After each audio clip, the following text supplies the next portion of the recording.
This is why I train in martial arts. Where the kicks at? Where the pains? Where the holes? Where the throws? You know what I'm saying? Cecil.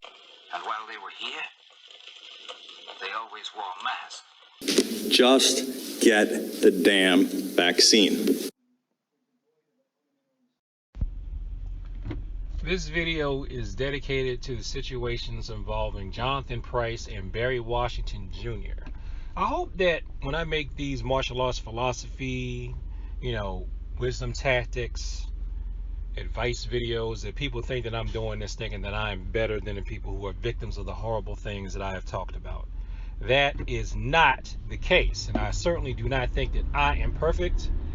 This is stuff that was told to me over the years that has kept me safe, and I need reminders of this stuff just like everybody else. So sometimes I feel like I'm just reminding myself about, just the awfulness of situations and things that, martial arts can't necessarily protect you from, because I like to spend a lot of my downtime, if I'm not doing something in other arts, it is in martial arts.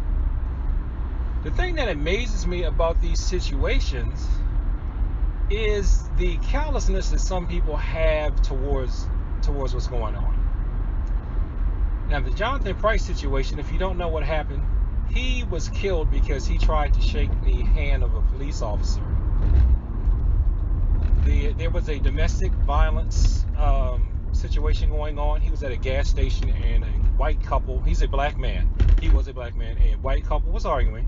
He tried to intervene to protect the wife from being hit, and I believe from what I've read that she was actually hit. He intervened to stop it, but what happened afterwards was that the couple went away from the gas station before the police got there. He stuck around, and somehow the situation ended up being turned around on him. The police ended up thinking he was committing a crime. Witnesses have said he wasn't really violently resisting. If it was anything, at best it was passive resistance. What happened was he got tased, and his body moved the wrong way. When he got tased, he ended up being shot. And the officer that shot him is, is being charged. Now, one thing I know is that as martial artists, a lot of times we may feel like because we have these skills and abilities that we should help other people, because we think that if someone who had these skills and abilities were around a loved one of ours that was in distress, that we want them to intervene. And I certainly understand that feeling. Okay, and I'm not going to say that I have never intervened in some things, but I really try to avoid it, and I try not to intervene, because especially in domestic situations, and that's only because I have seen what happens firsthand when a couple is fighting, even when it's physical. I've seen where a abused person will go back to their abuser 5-15 minutes after being struck, and I couldn't believe it the first time I saw it. So I've seen that happen. And the second thing is, when I was in the reserves, police officers that were in the reserves told me they don't like domestic calls. They told me if I ever became a cop, please try not to go on a domestic call. And if you have to go, please try not to go by yourself, because they're volatile, and you don't know when the person that's being victimized could turn on you if you try to make the arrest on the person who is doing the abuser. Okay? So I have been warned, and I've seen it. So that's going to give me a bit of a resistance and hesitancy there. Because sometimes your own paranoia and negative expectations from society aren't enough. Because when you see something happen, if you're a human, you want to react, and you want to stop the bad thing from happening. And sometimes if you try to stop the bad thing, people will try to reverse things on you and make you the victim. It's called DARVO. Deny, attack, reverse victim and offender. DARVO. And, hate to say it, but I'm sure a lot of black guys besides myself get DARVO'd on the regular. And that segues into what happened to Barry Washington Jr. If you don't know about that situation, in 2021 September, He was in Oregon in the United States. The story goes, he complimented a white woman, and she said, "No, I have a boyfriend. You know, I'm not interested." This was at a bar. So somehow, he runs into her and her boyfriend again. I think it was outside of the bar or at another location outside. During this situation, there is an argument that ensues. I don't know if he tried to talk to her again or whatever, but what happened was he ended up being shot by the boyfriend. Now, the prosecutor does not believe it was self-defense. There's a video of the shooting circulating both on YouTube and on the internet that I know if I put here, I'll be penalized and other people won't. So I'm not going to put that video here. I may link to it or link to a Google search of it and some links so that you can see what happens. But what does happen in the video that I can describe is, now this is my opinion, it sounds like they were provoking him, the woman and her boyfriend. This is a white couple, and the victim that was shot was a black man, young guy, I think he was 22. They were provoking him. I think the boyfriend was probably provoking him so he could have an excuse to shoot him. The worst use of force that I could see from him was a shove. And I don't know if he shoved her. And she's yelling, "Don't touch me, don't touch me, get away from me." And it looks like he shoved someone. Now, a lot of times when I've seen people shove, okay, this is me quarterbacking here without all the highlight footage. When I've seen people shove, they usually shove because someone is coming towards them. Yes, people can go towards someone and push them, but they usually don't. They usually shove. A shove is usually a "you get away from me, I need space" type of movement. So they could have been coming towards them. Now, I'm not an attorney, but I don't believe that a shove warrants the death penalty, and I don't believe that hitting someone once warrants the death penalty. Now, he didn't cock back, ball up his fist and swing at her either. It looks like he may have shoved someone. I can't even tell if it's her. And like maybe his hand flew, it could have possibly hit her. Because I can see that happening. You're under adrenaline, you're kind of moving a little wild, and you shove someone and their hand kind of flies. So I could see that happening. But that did not, I don't think it deserved him being shot. And it's also not like the boyfriend, who has been charged and arrested and is, last I've read, he's released on bail. It's not like he pulled out the gun and said back off as a threat display, and then the guy kept charging and tried to wrestle for the gun, and then there was a struggle and he got shot. No. It's like the boyfriend called him names and was taunting him, provoked and instigated a conflict, then pulled out a gun and shot the guy because he wanted an excuse to shoot him. That's one thing I talk about, to where you shouldn't let people provoke you, even if they use racial slurs. I know you feel like your honor's on the line, but you got to think about why some people are being so bold.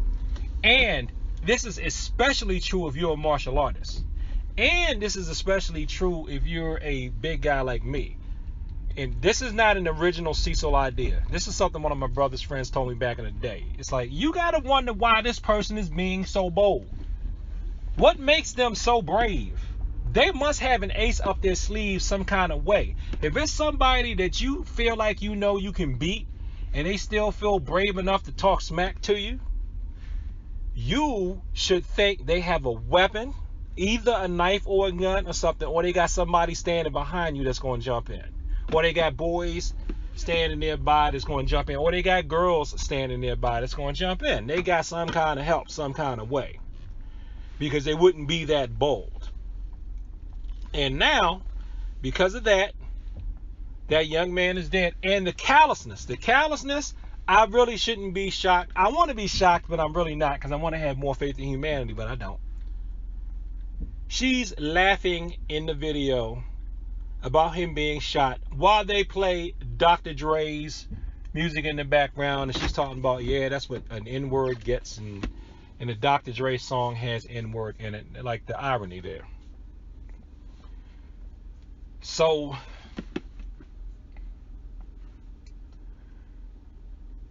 the only thing from the martial arts that can protect you from situations like that are your tenets. In the second situation, just practicing the tenet of courtesy and self-control, all involved, for all involved. But if you're a martial artist and someone's trying to provoke you, man, you got to have real good self-control and just practice courtesy regardless of what you're doing. Now, in the first situation with Johnathan Price, he went too far on courtesy and he forgot who he was talking to. Now, I'm sorry if this offends anyone, but I've told people, well, you know what? I'm not going to say the primary type of person that I put this on, and it's not a race. I will say that when I'm dealing with someone that I think could possibly be volatile, that I think could possibly be violent towards me, I think has the power and perhaps the authorization to be violent towards me, I'll say that, I go on stray dog rules. And it has saved me. Because when I was a post-toddler, I guess that's what you call that age group, I would run into stray dogs, and I learned not to move too suddenly, not to try to do anything or make any sounds that would set the dog off, and the dog walks away. And I found that works with people too. I'm sorry, but it does. And the martial arts thing, that the martial arts movement and expression that exemplifies that practice, in my opinion, is the Junbi ready position, where you're standing at the ready and striking base classical styles, and you don't move. Go into a Junbi or to a tension. Now, the problem with Junbi is, with Junbi we close our fists. I will be careful of closing the fists, because somebody may think that you're balling up your fist to hit them. So I would just go to a tension and don't move. Or go to, well, in judo you have Shizuntai. So if you do a judo or jiu-jitsu and you have the Shizuntai posture of just standing natural, alert, ready, but normal, you do Shizuntai if you're coming from that perspective. Other perspectives, you stand at Chiliet for Taekwondo, Kyosuke if you're karate. So Kyosuke, Shizuntai, Chiliet, that's what you do. I wouldn't do kunye or bow, because maybe that bowing might be aggressive because it's coming towards the person. And they gotta shoot you because part of your body moved in their direction. So just stand there, look straight ahead. And that's one thing, as much as I dislike Marine Corps boot camp, and one of the drill instructors, I'm going to close on this before this gets too long. One of the drill instructors told me, you know, because he was from where I grew up. Well, not, he's not like, he wasn't from exactly where I grew up, but he knew the area.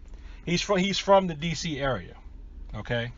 He said, you know, you're going to need this stuff up there where you live at, because I'm from there. He said, I think he said he was from Palmer Park. He thought I was from Palmer Park. I'd been to Palmer Park. I wasn't from Palmer Park. I'm from a place that geographically is close to Palmer Park. We consider it far, but it's actually near Palmer Park. But I've traveled through Palmer Park and through those areas. He said, you're going to need this stuff. So I don't know what you so upset about every time we yell at you. You need this. And walked off, right? So I was like, man, that guy's crazy, but whatever. Hey, I want to get through boot camp. I'm not going to say anything. This dude might punch me in the throat or whatever, or make me do push-ups. Yes, sir, no, sir, right? But then after boot camp, when a cop got in my face and I went to attention and I started sounding off like I was in the military and I didn't move, I just looked straight ahead and just said, yes, sir, no, sir, yes, sir, no, sir. And it wasn't like I was really scared. I just was used to playing a psychological game. Somebody's being aggressive and threatening you, like a drill instructor. You go to attention and you don't move. So that's the freeze response in fight, flight, freeze. So it's like a modified freeze response. And I did that, and it called attention to people coming towards me. I mean, to people watching me. And that cop gave up and walked off, and I saw that cop again. He goes, you're no fun. You know how to act. You're in the military. I can't mess with you. So you see, that stuff can help us. So, there's really nothing else I can say about those situations other than they're just absolutely terrible and awful. And we have to be careful. We got to remember that there are people that are going to want to bait you in this conflicts. Either it's because they just don't like your demographic. Because sadly, I know this doesn't just happen to black people, even if it's primarily happening to black people right now. It'll just spread because ignorance just loves to spread. Evil loves to just multiply. So because they don't like your demographic, or because some people like to pluck at people that are martial artists too, just so they can have an excuse to hurt you, or they're just sadistic and they want an excuse to hurt you. So thanks for watching this video. Like, comment, and subscribe. Please share it with people like to talk about the martial arts. And give a rest in peace to these two men who are victims of horrible, evil, and sadistic oppression. And let's see what we can learn from it. And let's give our prayers to the families. And if we have legislative abilities and powers, let's fight to change things so that people can't get away with this type of stuff. Peace, and as always, thank you for your time.